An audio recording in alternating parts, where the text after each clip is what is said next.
At 17, they slammed the door in my face. My mom laughed as she said, "You'll be back on your knees." My dad didn't even look at me. I had a backpack, $237, and no idea where I'd sleep that night. 10 years later, I closed a $50 million deal as CEO of my own tech company. But this morning, my phone lit up with 15 missed calls from them. Now they need me. Do I answer? My name is Ashley. I'm 27 now, but I'll never forget the moment my childhood ended. I stood on that front porch with a backpack, my laptop, and exactly $237 to my name. My mother sneered with a cruel smirk, "You'll be back on your knees in a month." My father? He didn't say a word. He just slammed the door. I didn't cry. Not then. I couldn't afford to. You see, my life looked picture perfect from the outside. We had the neat lawn, the neighborhood barbecues, the polite holiday cards. We were the classic middle-class family in a Boston suburb. My mom, Diane, volunteered for every school committee and kept tabs on every neighbor. My father, Harold, was a hardworking man obsessed with order and appearances. To everyone else, we were the family you wanted to be. Behind that pristine door, though, it was all control and conditions. Success in our house had a formula. Go to the right college, get a business degree, marry someone respectable, and produce 2.5 smiling kids. Anything outside that box? Unacceptable. Unforgivable. My older brother Jason was their golden child. Quarterback, ladies' man, good enough grades, business school bound. He played the game, and they rewarded him with a car at 16 and limitless praise. I was different. I didn't want the car. I wanted a motherboard. From the time I was 12, I was obsessed with computers. I tore them apart, rebuilt them better, coded little programs just for fun. While Jason was at parties, I was in the library learning Python. My parents called it a phase. A distraction. "You need to stop this nonsense and focus on real subjects," my mother would say. My father didn't bother to hide his disappointment. "You should be like your brother." But I wasn't. In high school, I joined the coding club. My teacher, Ms. Reynolds, saw something in me. She pushed me, encouraged me. She helped me set up my own bank account, taught me how to pitch projects. She became the first adult who believed I had potential that didn't require makeup or manners. By 15, I had saved over $2,000 from my weekend job at the library. I used the quiet hours to study JavaScript, design apps, and build my portfolio, all behind my parents' backs. I knew if they found out, they'd shut it down. When I was 17, I received an acceptance letter to TechArt, a prestigious coding program in San Francisco. It was my dream, and a full scholarship covered everything. I remember reading the email in the school library. My hands were shaking. For the first time, the future felt like mine. That night, I told them. I laid out the scholarship, the mentors I'd work with, the college doors it could open. I showed them everything. My father barely skimmed the papers. "We already discussed your internship with Uncle Rob," he said. "Why are you wasting time with this garbage?" My mother's voice was ice. "Computer companies don't want girls like you. You'll end up broke." I stood my ground. "I'm going." They exploded. They accused me of betrayal, of arrogance, of being ungrateful. When I revealed I'd been saving money in a private account, they lost it. "Hand it over," my mother demanded. "You live under this roof. We control your finances." "No," I said, calmly, clearly. My father stood up, his voice sharp. "You either turn over that money, forget this program, and follow the path we set, or you leave this house." I looked at both of them, and then I made my choice. I packed that night. My laptop, my essentials, my future. At dawn, they stood in the living room. My mother smirking, my father silent. He opened the door. No goodbye, no hug, nothing. As I walked down those steps, my mother called out, "You'll be back on your knees." A month, maybe less. She was wrong. She had no idea who I really was. I stood on that porch, watching the taillights of my parents' car vanish down the street, their words still echoing in my ears. "You'll be back on your knees." The cold air bit through my hoodie as I gripped the straps of my backpack tighter.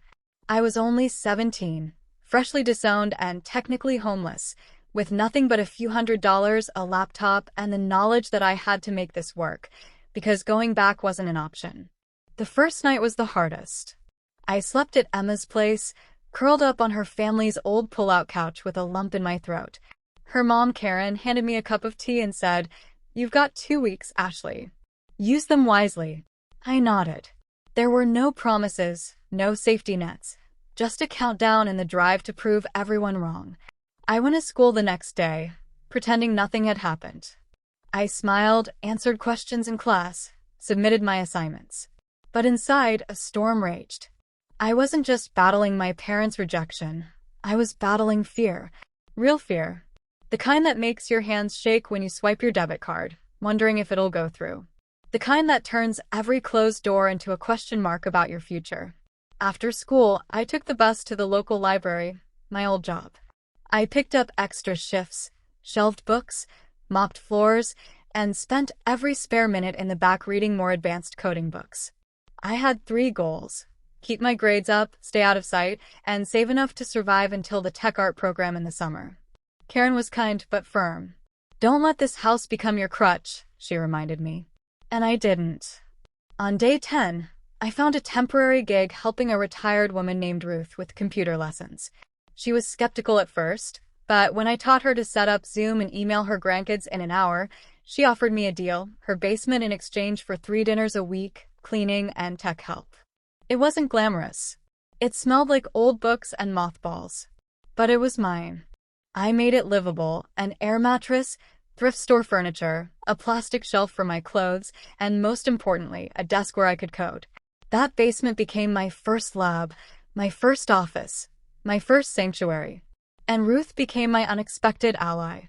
She didn't say much, but she always left a hot plate outside my door when she knew I'd been up late coding. School became a blur of double lives. In class, I was the quiet, well-performing girl. Outside, I was hustling, juggling jobs, coding until 3 a.m., and trying to survive on instant noodles and grit. I made friends cautiously, never letting on about my situation. I couldn't afford pity. I didn't need it. What I needed was time and silence. One day, a letter arrived. I'd won another scholarship, enough to cover 75% of tuition at a few good schools. My fingers trembled as I held the paper. It wasn't just money. It was proof. Proof I could do this. Proof I was more than my parents' definition of failure. Then came the voicemail from Jason. "Hey Ash, Mom and Dad they're worried. You should come home." Worried? Now, after all this time? I agreed to meet them at a coffee shop halfway between Ruth's place and my old home. I showed up in clean jeans, a button-down shirt, and borrowed confidence. I was scared. Not of them, but of losing the progress I'd made. They were waiting, stiff and uncomfortable in their Sunday best. My mother smiled, the same tight smile she wore when lying to neighbors. "You've lost weight," she commented. My father didn't even say hello. "We've been thinking," she continued. "If you're ready to be reasonable, we can discuss you moving back in." There it was. The hook. But the bait was poisoned. "You'll give up this computer camp," my father said. "You'll transfer your savings back to our account. And you'll go to Riverside State for business like we planned." I stood up. Calmly. I looked my father in the eyes. "I'm not here to ask for help. I wanted to see if you'd changed." He snorted. "You're being dramatic. You're 17. You don't know what you want." "No," I said. "But I know what I don't want. And that's to be controlled by people who only offer love when it suits them." I walked out without looking back. I was shaking, but not with fear. With clarity. The next few months were brutal. I balanced school, jobs, and prepped for San Francisco. I built my portfolio, cold-emailed mentors, and pitched myself to small freelance clients who needed basic websites or database cleanups. It wasn't much, but it kept the lights on. Ruth became more than a landlord. She became the closest thing I had to family. She celebrated when I got accepted into my top choice college. She clapped when I showed her the email confirming my flight to San Francisco. She hugged me tightly when I broke down from exhaustion 2 weeks before the program started. "I'm proud of you, Ashley," she said. "Not just because you're smart, but because you're still kind." even after everything. The night before I flew out, I packed my bags with quiet ceremony. My laptop, my carefully folded resumes, my clothes, and a small photo Ruth had given me of us at her birthday. I sat on my air mattress and stared at the ceiling, thinking about all the people who said I couldn't, and how they were about to see me do it anyway. I had no safety net, but I had something better: belief. Not the kind that came from parents or approval. The kind you forge in fire. The kind that stays with you when doors slam, when people turn their backs, when you're alone in the dark and still keep moving forward. When I boarded that plane to San Francisco, I wasn't scared. I was ready. The plane touched down at SFO just after 8 a.m., and as I stepped off with my duffel bag and laptop backpack, I realized I was further from home, both physically and emotionally, than I had ever been. My heart pounded in my chest as I looked around the terminal. It felt like a different planet, fast-paced, electric, and full of people who didn't know my name or my past. I made my way to the Tech Art dorms, a modest building nestled in a leafy part of the city. The air smelled like sea salt and opportunity. My assigned roommate, Alina, was already there. She was from New York, loud, confident, and unapologetically ambitious. The moment I walked in, she said, "You must be Ashley. I read your Python library on GitHub. You're good." It was the first time anyone outside my school or Ruth had acknowledged my work without condescension. Orientation was a blur of handshakes, keycards, and panels. But the moment I stepped into the sleek, glass-walled workspace filled with high-speed computers, whiteboards covered in code, and students who buzzed with ideas, I knew I had found my place. The first week was overwhelming. We were split into 5-member teams and given an open-ended challenge: build something that could positively impact a marginalized community. My team chose to create an app that connected homeless youth with local resources, shelters, food banks, legal aid. The irony of working on that project while having just survived a similar struggle wasn't lost on me. But I didn't share that part. Instead, I focused on what I could control: code, user interface, back-end logic. My teammates quickly noticed my leadership style: quiet, efficient, but uncompromising when it came to quality.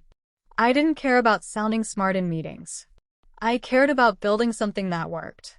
Late nights blurred into early mornings. I'd often be the last one in the lab, tweaking functionality, optimizing database queries, and fixing bugs. One night, around 2 a.m., Alina poked her head into our shared room. "Do you ever sleep?" she asked. I smiled. Eventually, by the 4th week, mentors from Google, Meta, and other top companies began rotating in for feedback sessions. One of them, a senior developer from a startup called Horizon Technologies, stayed behind after our demo. "You coded that backend by yourself?" he asked, scrolling through my implementation of the authentication system. I nodded. He whistled. "You ever think about working in industry?" "Every day," I said. He handed me a card. "Let's talk after the program." For the first time, it felt real. Tangible. All the late nights, the skipped meals, the sacrifices, they had led here. The app we built, SafeLink, was voted best in the cohort. Our team was offered an opportunity to continue development under the mentorship of TechArt alumni. That night, we celebrated with grocery store cupcakes and sodas on the rooftop. I called Ruth. "I did it," I whispered. "I really did it." "I never doubted you," she replied. As the program wrapped, job offers and internship leads started trickling in for many of us. I secured a remote part-time contract with Horizon Technologies, the same company that had shown interest in my work. It was enough to support me through college and, more importantly, gave me credibility in the tech world before even setting foot in a university classroom. When I returned to Boston, I didn't go back to my parents' house. I didn't even tell them I was back in town. I went straight to Ruth's, unpacked my things in the basement, and started preparing for college orientation. The day my acceptance letter arrived from Westfield University's computer science program, I sat in the local park for a long time, staring at the email on my phone. I remembered my mother's sneer, my father's silence, and the hollow echo of the door slamming behind me. I texted Emma a screenshot. She replied with a line of exclamation marks and a heart emoji. I was going to college. Not because someone paved the way for me, but because I had hacked my own road into existence. That fall, Ruth helped me pack my things into her old sedan and drove me to campus. We didn't say much on the way there, just the occasional hum of approval when I pointed out the dorms or lecture halls. When we arrived, she handed me a small envelope. Inside was a simple note. Proud doesn't begin to cover it. Love always, Ruth. I hugged her tightly, promising to call every Sunday. She waved as I walked into the dorms, the weight of my bags less than the joy in my chest. And as I set up my corner of the shared dorm room, I realized something. I wasn't just surviving anymore. I was becoming who I was always meant to be. College was everything I hoped for, and nothing like I expected. Westfield University's computer science program was rigorous, competitive, and packed with students who had grown up encouraged to pursue this field. Unlike me, they hadn't fought to be there. They hadn't been told their dreams were silly or that they were too emotional for technical work. I felt like an outsider at first. My clothes weren't trendy, my laptop was older than most dorm refrigerators, and I didn't know how to make small talk in campus dining halls. But what I did know, what I had in abundance, was grit and the ability to learn fast. My roommate, Zoe, was a mechanical engineering major with turquoise hair and a laugh that filled the room. "You're intense," she said one evening as we both sat with our laptops open and textbooks splayed across our beds. But in a good way. We became fast friends. She introduced me to her circle of STEM girls, nerdy, ambitious, and deeply supportive. It was the first time I had female friends who didn't judge me for preferring code to clothes. I told them my story gradually, edited at first, skipping the painful parts. But as trust built, I shared the truth. They didn't pity me. They admired me. And that was healing in ways therapy never could have achieved alone. My coursework challenged me, but never scared me. After surviving homelessness, nothing felt quite as terrifying as the real world had been. Algorithms, data structures, and machine learning models? I could handle those. Professor Sarah Wilson became a key figure in my life. A pioneer in her field, she had dealt with her own share of bias and skepticism. "Your questions," she told me after our first class together, "are 10 years ahead of the syllabus." Under her mentorship, I joined a research lab that focused on ethical data use in nonprofit work. My experience with SafeLink made me uniquely suited to lead a sub-project connecting small organizations with open-source data tools. The irony that I had once needed those same tools was never lost on me. I continued working part-time with Horizon Technologies remotely. My supervisor, Frank, gave me challenging assignments and treated me like a peer, not a student. With the income from that job and a scholarship I secured with the help of Professor Wilson, I no longer needed to juggle groceries or odd jobs. But it wasn't just academic life that transformed me.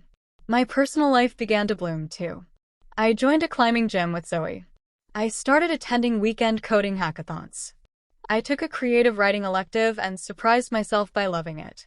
The act of telling stories, fictional ones, helped me understand my own story better. I even adopted a cat from the local shelter and named her Alias.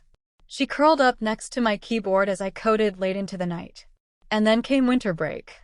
Most students left for the holidays, and I faced a choice: stay in the nearly empty dorms or revisit my past.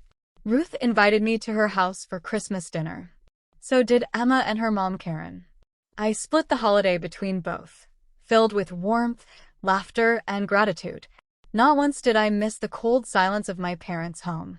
By my second year, I was thriving. I had published a research paper, led a team at a regional hackathon, and built an open-source scheduling app that got thousands of downloads. I wasn't just learning anymore. I was leading. One day, Professor Wilson pulled me aside. "You should consider graduate school. MIT, Stanford. You have the portfolio for it." I stared at her stunned. "You really think I have a shot? I think you've already surpassed half their graduate students." That night, I sat at my desk with a steaming mug of tea and opened a blank document titled Future. It wasn't an assignment. It was a plan. And for the first time, it didn't begin with, "How will I survive this?" It began with, "What impact do I want to make?" Zoe and I created a nonprofit tech club on campus aimed at teaching coding to underrepresented high school students in Boston. Every Saturday, we mentored teens, many of whom reminded me of a younger me, hidden behind quiet eyes and oversized hoodies, hungry to be seen and believed in. They listened to me not because I was a professor or a CEO, but because I understood. One afternoon, a girl named Lydia stayed after everyone else left. She clutched her notebook to her chest and asked, "Do you think someone like me could ever start a company?" "Someone like you," I said, "is exactly who should." That spring, I gave a TEDx talk on the intersection of technology, trauma, and transformation. I told a cleaned-up version of my story, not because I was ashamed, but because I understood that not everyone needed the full truth to be moved by the heart of it. The video went viral.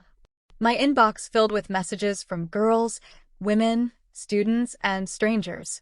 One line stood out from an email I received from a young woman in India. "For the first time, I believe I am not broken. I am just untested." That message stayed pinned at the top of my inbox for years. By the time I graduated, I had job offers from 4 major tech firms. But I turned them all down. Because I had a different vision now, a company of my own. One that merged social impact with data technology. One that created opportunities for the next generation of Ashleys. I called it Data Bridge. It started in my apartment with Zoe and 2 of our smartest friends from school. We lived on instant ramen and belief. Within a year, we had landed 3 nonprofit clients and were invited to pitch at a social impact accelerator in San Diego. We won first place. The funding changed everything. So did the recognition. DataBridge scaled fast. We hired 10 employees within 6 months. We moved into a small office downtown. We built tools that help charities manage data, automate reporting, and reach more people. Our software was used by housing initiatives, refugee aid groups, and grassroots organizers. We made tech do what it was supposed to do, serve people. And then, one morning, my phone lit up with a call I hadn't expected. My mother. He phone buzzed 3 times before I realized the name flashing on the screen wasn't a client or colleague. It wasn't Zoe. It wasn't Professor Wilson or Frank. It was her. Mom. The name alone sent a ripple down my spine. I hadn't heard from her in nearly a decade. Not since the night I walked off that porch with a duffel bag and $237 in my pocket. My first instinct was to let it go to voicemail. Maybe it was a mistake. A pocket dial. A glitch in the universe. But something, curiosity, maybe made me answer. "Hello." My voice was steadier than I expected. Ashley. Her voice was unfamiliar. Older. Thinner. "Is this really you?" "It is," I said, guarded. "What's going on?" There was a pause. A breath. Then, "Your father had a heart attack." I sat down. "He's alive," she rushed to add. "But it was bad. A triple bypass. He's in recovery now." Silence stretched between us like a canyon. I didn't know what to say. The man who had once opened the front door to cast me out now lay in a hospital bed. We hadn't spoken since. "I thought you should know," she added. "He's been asking about you." "Why now?" I asked quietly. Another pause. "Because we're not doing well. And we miss you." There it was. The real reason. They weren't just worried. They were struggling. And I wasn't just a daughter anymore. I was successful. It hit me all at once. The irony, the ache, the injustice. After everything, they were calling now. When I didn't need them anymore. When they suddenly seemed to need me. "I need to think," I said. "I understand," she replied, barely above a whisper. We hung up, and I stared at my phone for a long time. My coffee sat untouched beside me, growing cold. When I told Zoe later that night, she didn't say, "I told you so." She just nodded and handed me a blanket. "Whatever you decide," she said, "make sure it's for you, not for them." That weekend, I called Ruth. She was in her 80s now, but sharp as ever. "You don't owe them anything," she said flatly. "But maybe you owe yourself the closure." Closure. The word echoed in my mind. I decided to visit the hospital. Not to forgive. Not to reconcile. Just to see. The hospital was quiet when I arrived. I gave my name at the front desk, and a nurse led me to a private room. My father looked small beneath the blanket. Not the towering man I remembered, who used to intimidate with just a look. This man was pale. Frail. Human. He opened his eyes slowly when I entered. "Ashley." His voice cracked. I nodded. "Hi, Dad." He tried to sit up, but winced in pain. I moved to adjust the pillow behind him, my movement stiff, unsure. I didn't think you'd come, he said. Neither did I. A smile tugged at the corner of his mouth. You look strong. Grown. I am, I replied. Life has a way of forcing that. He didn't argue. Didn't deflect. Just nodded slowly. I've been following your company, he said. Data bridge. What you're doing. It's incredible. A flicker of something passed through me. Pride? No. Validation. Thanks, I said. He reached for a glass of water, his hand trembling. I helped him without thinking. I'm sorry, Ashley, he said quietly. For everything. I didn't respond. Not yet. I wasn't sure I could. He continued. I thought I was protecting you. I thought I was doing what a father should. But I see now. I pushed you away when you needed me most. That landed harder than I expected. My throat tightened. He wasn't crying. But I was. I needed a home, I said, voice trembling. Not a lecture. Not judgment. I know, he whispered. I stayed for an hour. We talked about nothing and everything. His surgery. His new part-time job. The way he watches tech interviews now on YouTube, trying to understand the world I live in. When I left, he reached for my hand. Don't let your mother push you too fast, he said. She's complicated. That made me laugh, dry but real. Later that night, I got a message from her. Thank you for seeing him. Let's talk soon. I'd like to apologize too. I didn't answer right away. I let days pass. I dove back into work. Data Bridge was booming. We had just secured our next round of funding, $12 million. We were expanding into Europe, hiring another 20 engineers. Our software was being used by over 300 nonprofits across 5 countries. In the whirlwind of scaling a business, it was easy to forget the ghosts knocking at my door. But they didn't stop knocking. More texts, emails, even a card in the mail in my mother's tidy cursive. We're proud of you. Truly. And we're sorry. Please let us explain. I brought everything to my therapist, Dr. Levine. She'd helped me unpack the trauma of being kicked out, the conditional love, the years of silence. Now she helped me make a choice. You don't owe them reconciliation, she said. But you're not that 17-year-old anymore. You get to decide what this next chapter looks like. And it can include them or not. Eventually, I agreed to meet my mother. Not at my house. Not theirs. A neutral cafe near the city. She arrived early. That didn't surprise me. She always liked to control the setting. But this time, I was in control. She stood when I walked in, unsure if a hug was appropriate. I offered a polite smile and a handshake. You look incredible, she said, sitting down. I stayed silent, waiting. I was wrong, she said after a pause. We were wrong. About your interests. Your potential. About what mattered. Still, I waited. She took a deep breath.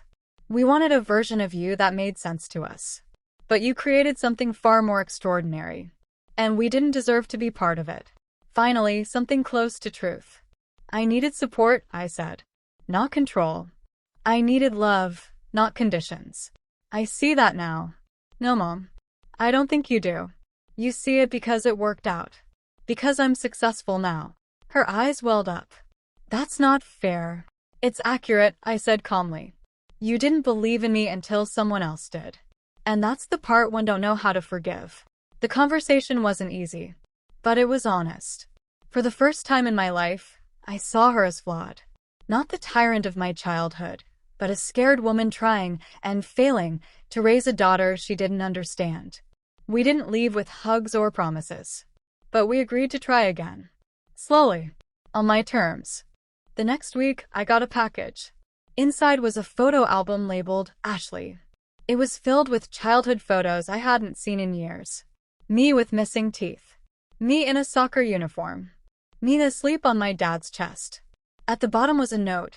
We should have protected this girl better. But we're proud of the woman she became. I cried harder than I had in months. That night, I held Alias on my lap, sipping tea, scrolling through emails about new hires and client contracts. And I realized something. I wasn't just Ashley the CEO. Or Ashley the survivor. I was Ashley. Whole. Healing. Home. And maybe, just maybe, the story wasn't over yet. I didn't answer her call that morning. I watched it ring out. Twice. My heart didn't race. No panic, no anger. Just curiosity. What could she possibly want now, after all these years? It wasn't long before I got the message. Your father's in the hospital. He had a heart attack. I stared at the screen. The words felt surreal. My father, the man who had once turned his back on me while I stood trembling on the porch with nothing but a duffel bag, was now weak, vulnerable. Human. But was he sorry? Or was this just another way to pull me back into their narrative? I didn't reply. Not right away. Instead, I spent that night walking alone by the Charles River, the lights of Boston flickering like stars. I thought about every sleepless night I had spent trying to rebuild myself from the wreckage they'd left me in. I thought about Ruth, Zoe, Professor Wilson. I thought about Data Bridge and the empire I'd built brick by hard-earned brick. By morning, I called the hospital and confirmed he was stable. I didn't speak to my mother. I didn't know her that. But I did decide to visit him, because I needed to see with my own eyes what time had done to the man who once called me a burden. When I entered the hospital room, he was alone, pale, eyes closed, a tangle of wires and beeping machines surrounding him. He looked smaller, less like the monster in my memory and more like an aging man who had made too many mistakes. He opened his eyes and blinked hard. Ashley. I nodded, expression unreadable. His lip quivered slightly. You came. I'm not here for you, I said softly. I'm here for me. He looked away, ashamed. I deserve that. There was a silence, heavy and long. Then he said, I followed your company's journey. I've watched your interviews. You made something unbelievable. I didn't respond. I waited. I was wrong, he said finally, voice breaking. We were so wrong. Still, I said nothing. I thought I was protecting you by being hard. But I didn't protect anything. I just lost my daughter. I took a deep breath. You didn't just lose me, Dad. You abandoned me. There's a difference. Tears filled his eyes. I know. And I'll regret it until the day I die. I stayed for 15 more minutes. We didn't hug. I didn't cry. But before I left, I said, if you really regret it, then don't waste the time you have left pretending you don't. He nodded. It was all he could do. Outside the hospital, I expected to feel something, catharsis maybe, closure. But what I felt instead was clarity. I had survived without them. I had built a life, a purpose, a legacy. Their approval no longer held power over me. Their regret didn't erase the past, but it no longer defined me either. Days later, my mother emailed me. It was a long letter, filled with phrases like, we thought we were doing what was best, and we didn't know how to parent someone like you. I didn't respond, but I printed it and tucked it into the back of my old journal. Not for sentimentality, but as a reminder, I'm not who they said I was. I'm who I chose to become. Back at Data Bridge, we were preparing for a major launch. Our software was being adopted by a coalition of NGOs across Europe. Our team had doubled. We were training underrepresented youth in data science.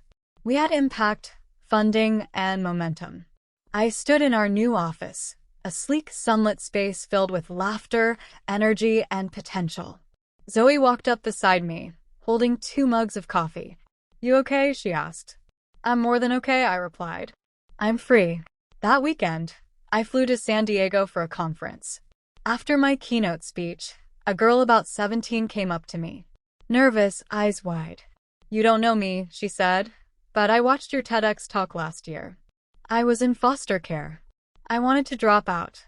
But then I saw you, and I thought, maybe I can write my own story too.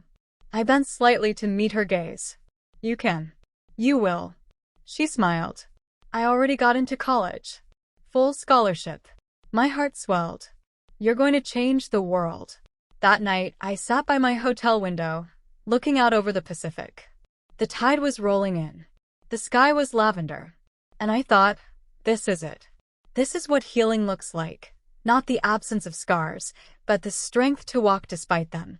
Back in Boston, I got a call from an unfamiliar number. It was Ruth's niece. Ruth had passed peacefully in her sleep. I flew back for the funeral. Quiet, intimate. I gave a eulogy. She didn't just give me shelter, I said. She gave me back my name. And for that, I owe her everything. Afterward, I walked alone to Ruth's garden. It was still there, overgrown but alive. I knelt and ran my fingers through the soil. I made it, I whispered. Just like you said I would. The wind rustled the leaves, as if in response. And in that moment, I knew. I had come full circle, not because I forgave the past, but because I reclaimed my future. Weeks passed after Ruth's funeral, and though I returned to my normal routine at Data Bridge, something inside me had shifted. Grief, of course, but also something gentler, gratitude. Ruth had taken me in when she didn't have to, when no one else would.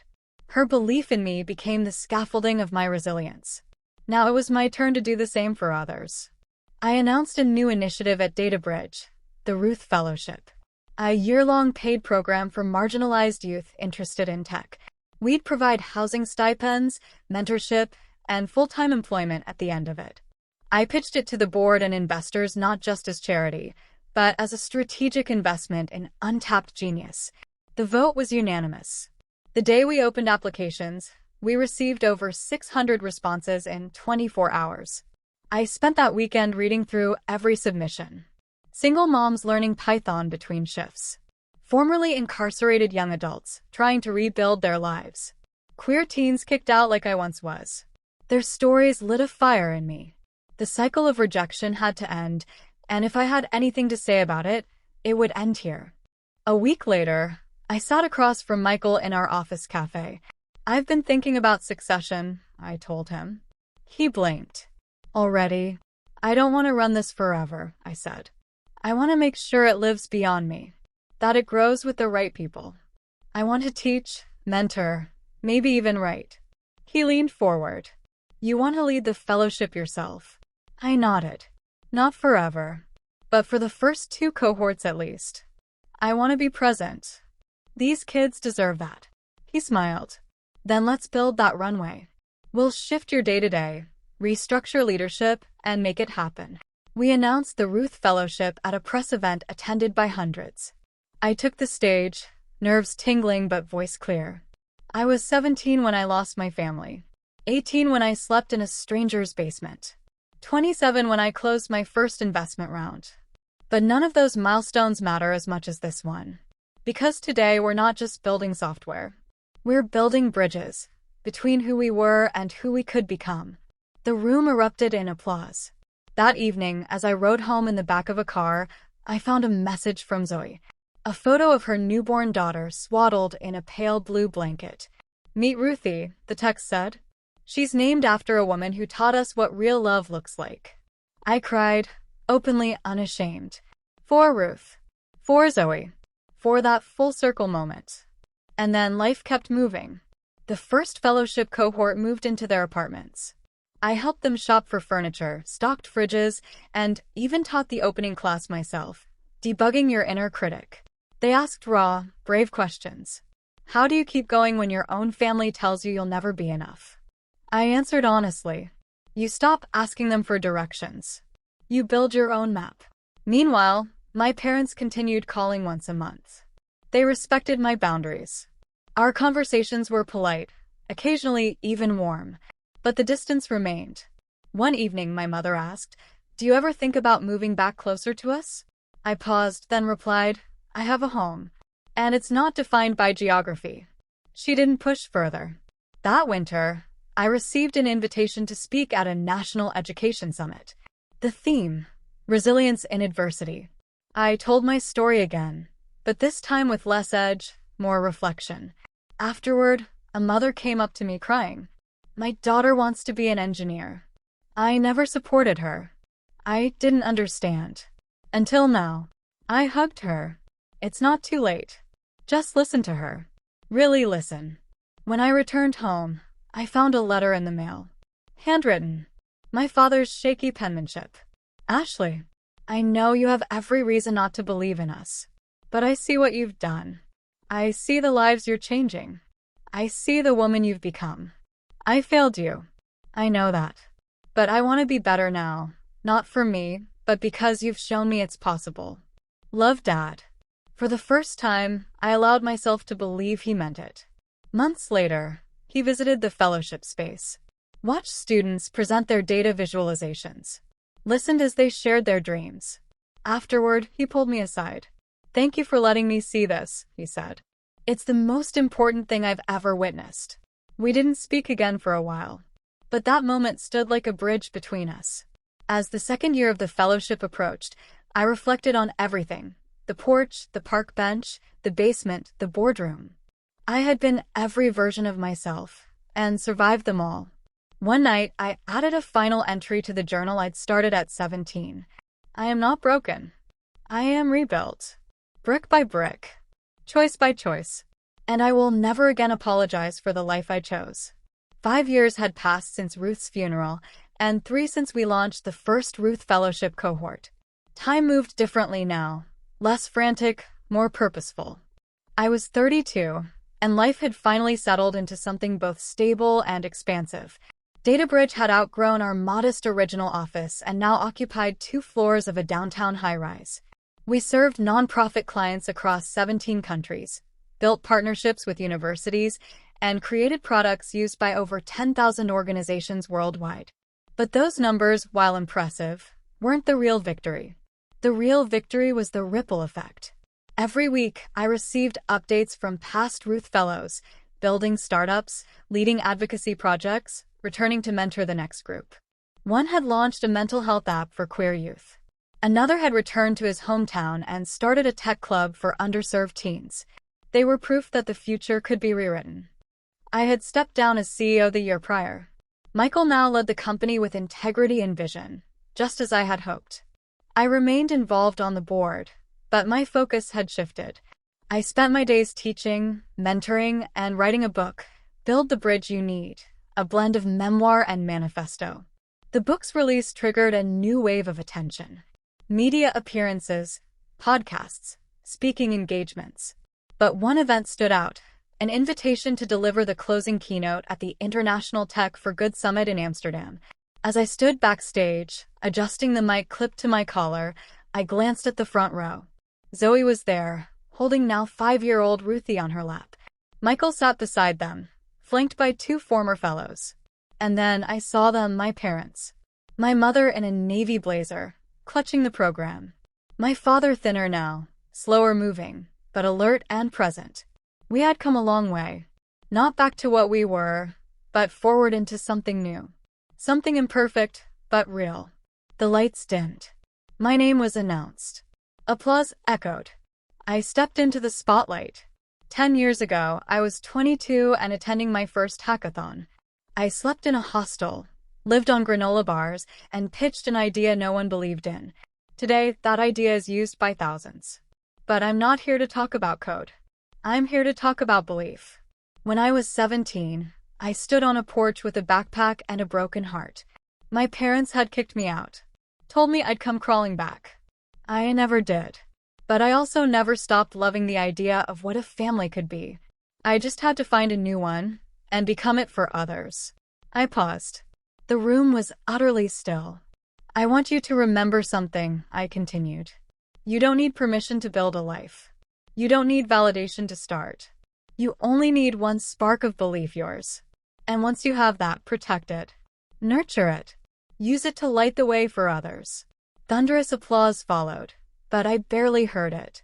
My eyes were on Ruthie, clapping with her tiny hands, and my parents, both visibly moved. Afterward, we all gathered for dinner at a quiet restaurant nearby. It was a soft evening, golden light washing over canal waters. At the table, conversation flowed easily. Zoe teased me about my serious speaker voice. Michael shared updates from the latest product launch. Then, during dessert, my mother reached into her bag and pulled out a worn envelope. I kept this, she said, handing it to me. The program from your college graduation. We didn't attend, but I printed it out the day after. I've read it more times than I can count. Inside was the commencement speech, highlighted in yellow. My quote: "The life I want is not the one you planned. but it's the one I was born to build. I didn't understand then, she whispered. I do now. Tears welled in my eyes. Not because her words fixed everything. They didn't. But because they no longer needed to. I had already healed the most important wounds. Months later, I returned to Boston for a speaking engagement at my alma mater. On a whim, I drove past my old neighborhood. The house I grew up in was for sale. A new family had clearly moved in. Bicycles on the lawn, a chalk-drawn hopscotch pattern on the driveway. I parked across the street and just watched for a moment. I didn't feel anger. I didn't feel pain. I felt release. This house no longer held power over me. It was just a structure. The past, once so heavy, had lost its grip. Back in the city, I met with the latest Ruth Fellows. One asked, "How do you know when you've made it?" I smiled. You don't. Because making it isn't a destination. It's a feeling. Of peace. Of purpose. Of waking up and knowing you're proud of who you are and how you got here. She nodded. I want that. You will, I promised. You're already on your way. That night, as I journaled in the same notebook I'd carried since I was 17, I wrote, I did not go back begging. But they came back, not to reclaim, but to witness. And in witnessing they changed. So did I. Not all at once. Not perfectly. But enough. Enough to remind me that no story is ever truly finished until you decide what the ending looks like. I closed the journal, turned out the light, and went to bed, not as the girl they doubted, but as the woman I chose to become.